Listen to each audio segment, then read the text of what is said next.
నేను ఇక్కడ ఏ గొడవ చేశారని రాలేదా ఉద్దేశం కాదు. నేను ఎప్పుడు హైదరాబాద్లో కూడా మీరు చూశారు, నన్నే ఇంటి బయట కాపడం, నన్నే ఇక్కడ రానికుండా చేయడం.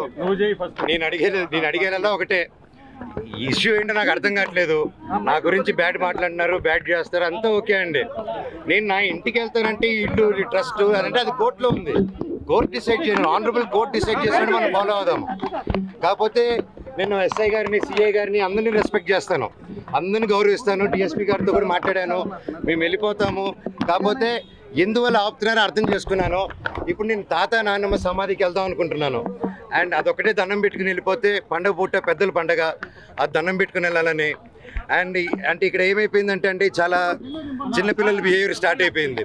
జనరేటర్లో చక్కెర పోయడం అండ్ హోర్డింగ్స్ ఉంటే ఇక్కడ నాది, లోకల్ ఎమ్మెల్యే నాని గారిది, సీఎం గారిది, అందరు కలిపి మా హోర్డింగ్స్ అన్నీ పెట్టుకుని ఉంటే అన్నీ ఇక్కడ ఈ 2 కిలోమీటర్ రేడియస్లో మొత్తం అందరూ ఉన్నారు. ఈరోజు పొద్దున కూడా డే టైంలో అంత ఫుటేజ్లు ఉన్నాయి మా దగ్గర, అవన్నీ మీకే ఇస్తాం, దయచేసి మీరు అది చూడండి.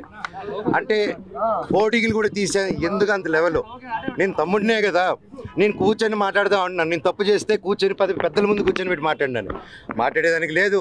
నాకు మొహం చూపించేదానికి సిగ్గుపడతారో భయపడతారో ఏం అర్థం కావట్లేదు. హోర్డింగ్ని చింపగలుగుతారు కానీ నా జనాల మనుషుల నుంచి మమ్మల్ని నన్ను ఎవరు తీలేరు. అండ్ ఇది నా ఊరు, నా బంధువులు, నా పల్లెటూరు, నా జనాలు. అండ్ ఈ క్యాంపస్ నా గౌరవం ఉంది. ఇది ఒక్కరి కాంట్రిబ్యూషన్ కాదు, ప్రతి ఒక్కరు కష్టపడాము, ప్రతి ఒక్కరు కాంట్రిబ్యూట్ చేసాం చిన్నప్పటి నుంచి. అండ్ ప్రతిదీ కోర్టులో మేము ప్రజెంట్ చేస్తాం, కోర్టు ద్వారా తెలుసుకోండి. అంతేగాని కోర్టులో ఉన్నప్పుడు ఇలా ఫోర్స్ చేయడం, మా జనాల్ని, మా ఫ్యాన్స్ని, మా ఫాలోవర్స్ని బెదిరియడం, మీరు ఇక్కడికి వస్తే లాఠీ చార్జ్ చేస్తారని బెదిరిస్తూ ఉన్నారు. మేము ఇక్కడికి వస్తున్నాం సార్, వస్తే లాఠీ చార్జ్ చేస్తాం. ఎందుకు లాఠీ చార్జ్ చేస్తారు సార్? నేను మా ఊరికి వెళ్ళినా, నా బంధువుల్ని కలిసిన, జల్లికెట్టుకు పోయినా, ఇక్కడికి వచ్చినా, నేను సార్ రావచ్చు అంటే రావద్దన్నారు. సరే ఓకే, తిరుక్కుని పోతున్నాను సార్, నా తాత నాన్నమ్మ సమాధి దగ్గర పోతాను, మీరే పోలీసులు రండి సార్, మీరు నాతో పాటే రండి, నేను జస్ట్ 2 నిమిషాలు సమాధికి దండం పెట్టుకొని ఘాటుకి పోతాను సార్ అని చెప్పాను. ఆ పర్మిషన్ తీసుకొని సార్ వాళ్ళతో వెళ్తాను, అది రానిస్తే ఓకే, లేకపోతే ట్రై చేస్తాను. అక్కడి నుంచి స్టేషన్కి వెళ్ళి నేను నా తరఫున కంప్లైంట్ పెట్టుకుంటాను.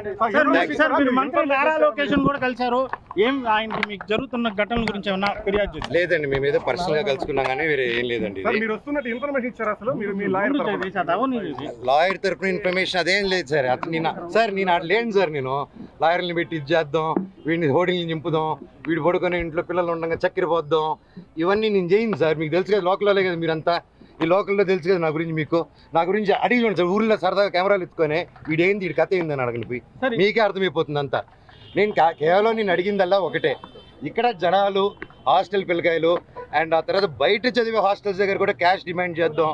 ఈ హేమాద్రి నాయుడు వీళ్ళందరూ కలిసి అండ్ వాళ్ళ దగ్గర వాట్సాప్ చాట్లు అన్నీ ఉన్నాయి సార్, బెదిరించిన హాస్టల్ అంతా ఖాళీలు చేపించడం. అండ్ ఎలా సార్, ఒక ప్రైవేట్ వాళ్ళకి సొంత, నేను ఒక కంపెనీ ఓపెన్ చేసి, వల్మర్ అని కంపెనీ ఓపెన్ చేసి నేనే అది చేయలేను కదా సార్ అవన్నీ. సో నేను అడిగా, స్టూడెంట్స్కి ప్రాబ్లం అవుతుంది, ఇక్కడ ఉన్న విలేజెస్ ప్రాబ్లం అవుతుంది, అందరూ మన వాళ్ళు, ఎట్టా వీళ్ళకి ఏదో ఒకటి చేయాలి కదా, మనం కూర్చొని మాట్లాడతాము, ఇబ్బందులు అవుతున్నాయి నాన్న, మీ వరకు రావట్లేదు అంటే నాన్నగారు వరకు రీచ్ అయ్యేలా కూడా నేను తీసుకెళ్ళట్లేదు. ఒకవేళ అటు వెళ్తున్నానంటే ఆరోపణలు, ఇంటి గేట్లు వేసాడో, మాకు నాన్నకేదో చెప్పాడో, మీ అందరు కళ్ళు మప్పడం. అండ్ టక్కరి ఇన్ని సంవత్సరాలు లేనిది సడన్గా ఇక్కడ ఈరోజు హోర్డింగ్ చూశారు, ఎవరెవరితో హోర్డింగ్ చేసుకున్నారు మీరే చూశారు. నేను పోయినసారి వచ్చి స్టూడెంట్స్ ఊరోళ్ళతో మాట్లాడి వెళ్ళిన తర్వాత పరిగెత్తుకుంటూ వెళ్ళి లొకేషన్ గారికి కలిశారు విష్ణు గారు అండ్ ప్రతి ఒక్కరు. అండ్ ఎందుకు ఆ భయం, ఎందుకు నేను ఏం చేస్తాను, ఏం లేదు కదా, కూర్చొని మాట్లాడేదానికి ఎందుకు. ఎనీవేస్, నేను గొడవకు రాలేదు, ఇక్కడ ఆపారు కాబట్టి చెప్పాను. అందరికీ కనుమ శుభాకాంక్షలు. నేను తాతగారి సమాధి, నానమ్మ తాతగారి సమాధి, అలాగే అక్కడ నా కజిన్ బ్రదర్ ప్రసాద్ అన్న, మంచి ప్రసాద్, ఆయన సమాధి కూడా ఉంది అక్కడ. నేను జస్ట్ దండం పెట్టుకుని వెళ్తానన్నా, అంతకుమించి ఇప్పుడు తాత నానమ్మ సమాధికి దండం పెట్టుకుంటానని లాఠీ చార్జ్ చేస్తే పర్వాలేదు, తాత నానమ్మ కోసం తప్పులు తింటాను.